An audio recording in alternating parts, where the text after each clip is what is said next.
Hello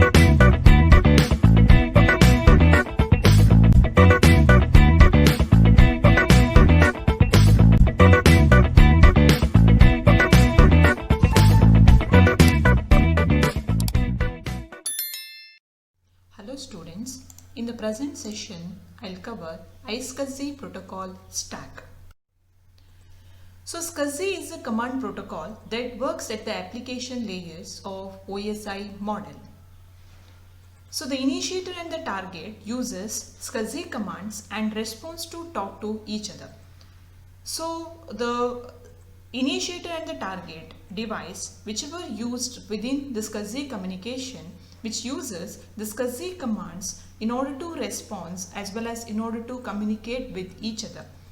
The SCSI command descriptor block contains data as well as status messages which are encapsulated into TCP bar IP and transmitted across the given network between the initiator and the target. So initially the SCSI command descriptor block contains data as well as status messages which are encapsulated and which can be transmitted across the given network between the initiator and the target device. So here we can observe that we are having iSCSI protocol stack, and iSCSI is a session layer protocol that initiates a reliable transmission between the target as well as the initiator device. And while transmitting while maintaining a reliable session between the devices, so that recognize the SCSI commands and TCP bar IP. The iSCSI session layer interface, iSCSI is nothing but the session layer interface, is responsible for handling login as well as discovery and session management informations. So here we can observe that iSCSI is responsible in order to handle the login informations as well as discovery and session management informations. The TCP is used with iSCSI. Here we can observe that the TCP is used with respect to iSCSI at the transport layer. So at the transport layer and layer to provide reliable transmissions between the initiator and the target device. The TCP control message flow.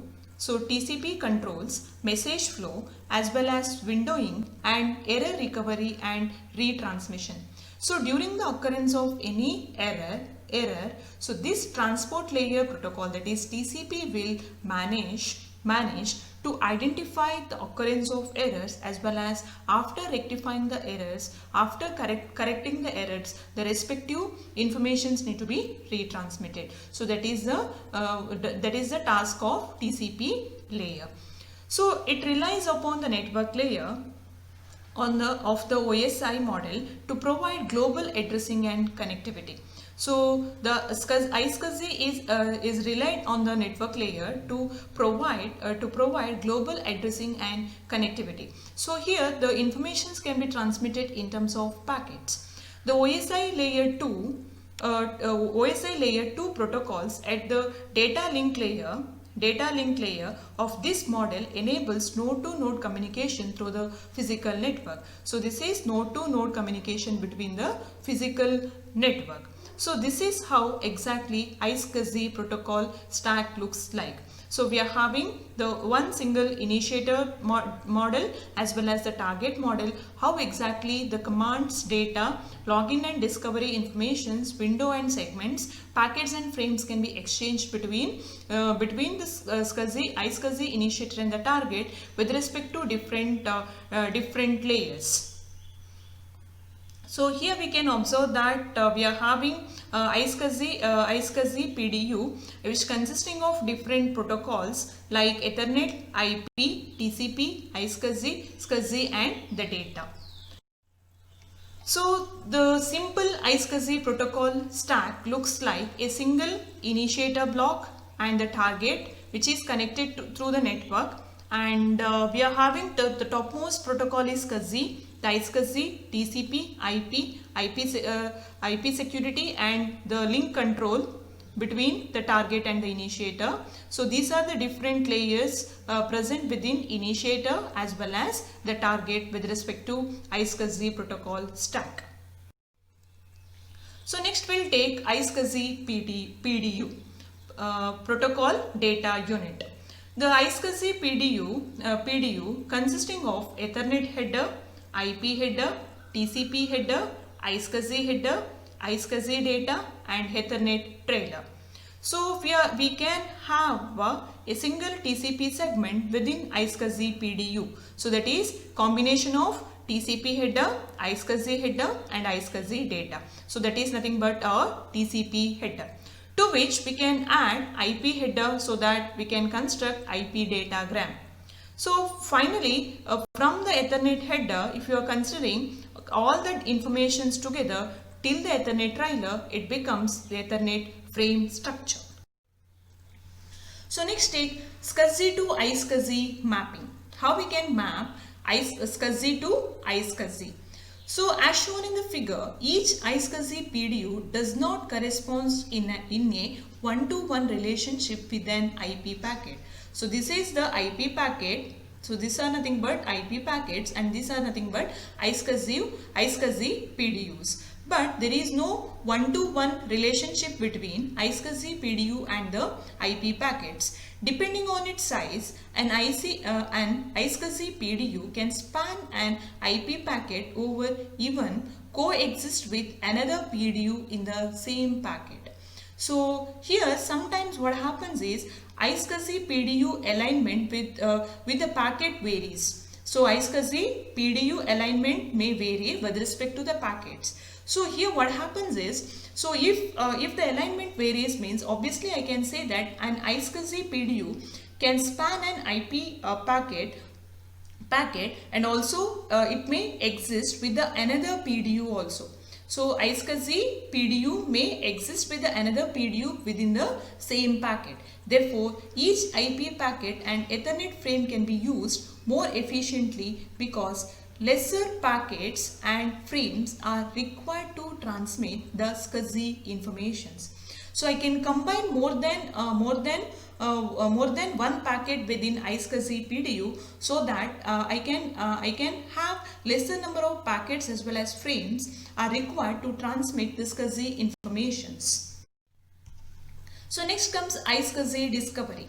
An initiator must discover the location of its target on the network and the names of the target available to it before it can establish a session. So that means initiator need to identify the target on the network and the names of the target must be available before the establishment of actual session between the target and the initiator. So this discovery can takes place in two ways. The first, the send target discovery or internet storage name service. So it can be either send target discovery or else internet storage name service. So that is ISNS. So the diagram shows discovery using ISNS. So here we can observe that we are having one initiator, iSCSI initiator and iSCSI target. So now initially in the case of discovery using ISNS, initially the initiator device as well as the target device need to register within ISNS server. Initially the target device as well as the initiator device need to register within ISNS server. So this is the server. So now whenever the initiator device need to communicate with the target, it need to communicate with the target, instead of directly searching for the target names, the initiator can put a query to the server in order to identify the target name. So that means instead of direct communication or direct query to the storage array or to the target, the initiator device can put a query to the ISNS server, so that it will get some set of names of the storage array, those who are already registered within it.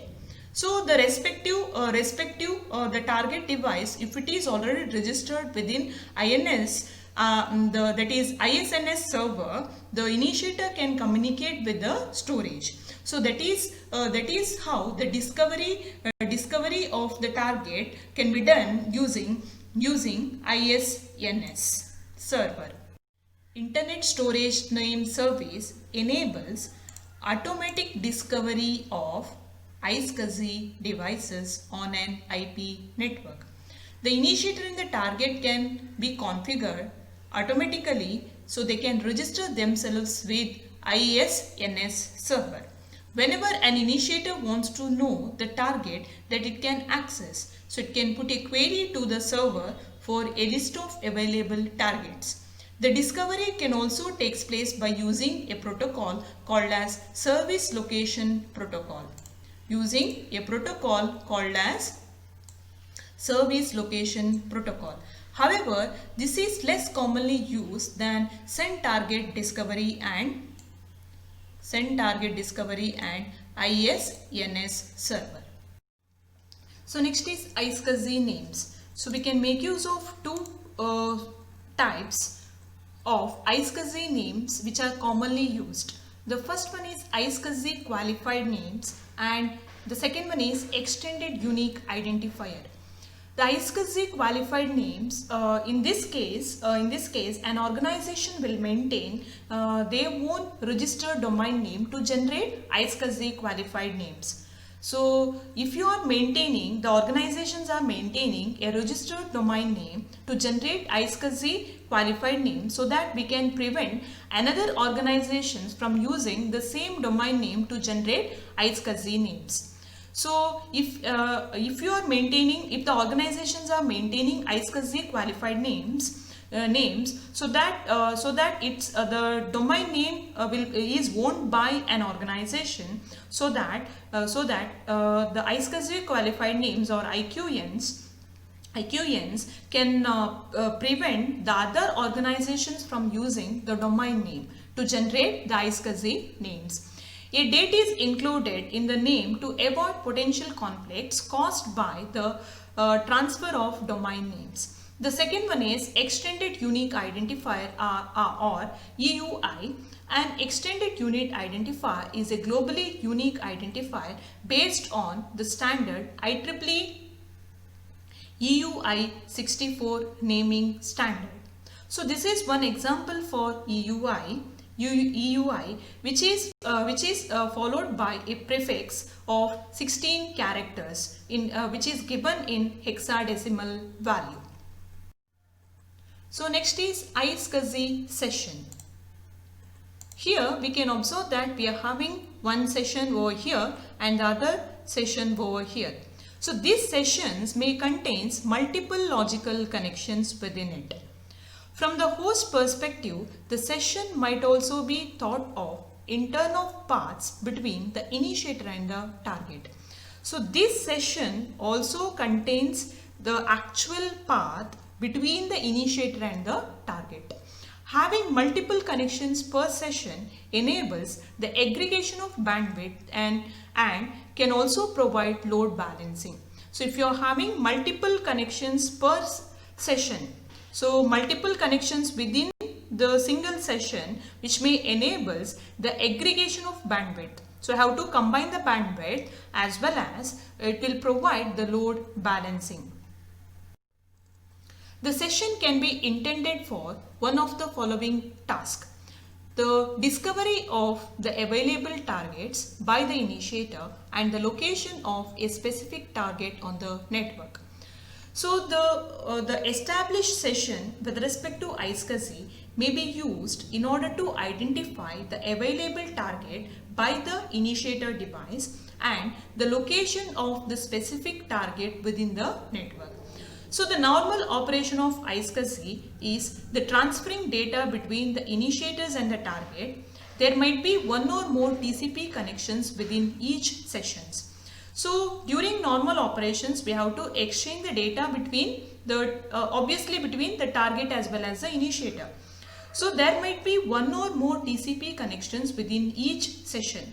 Each TCP connection within the session has a unique ID called as CIDs. So within the TCP connections, it will maintain a unique ID within the session. So for each session there will be a unique ID will be assigned, so that is called as the unique ID assigned for the sessions. Next is iSCSI command sequencing.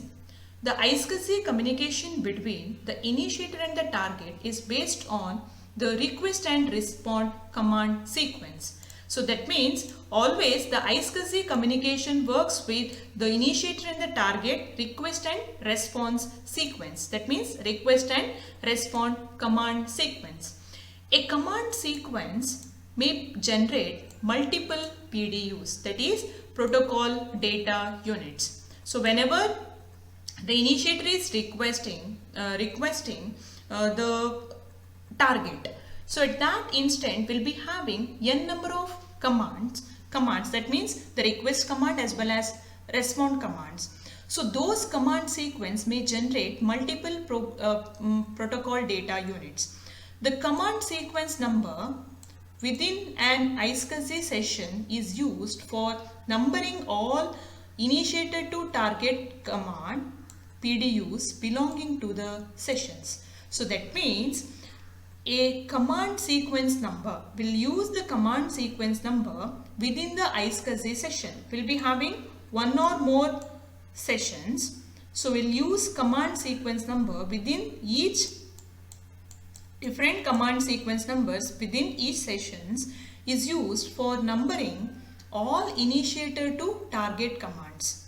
So whatever the commands are appeared between initiator to target, that means either request command or respond command or any other commands present within the command sequence. So we'll use the command sequence number in order to give the numbering to all the commands present within the sessions. So this number ensures that every command is delivered in the same order in which they are transmitted. So if you are giving the sequence number for individual commands present within the sessions, so this will ensure that every command is delivered in the same order in which it is transmitted, regardless of the TCP connection that carries the commands in the sessions. So regardless of the TCP connections, so we are concentrating only on the commands within the each sessions.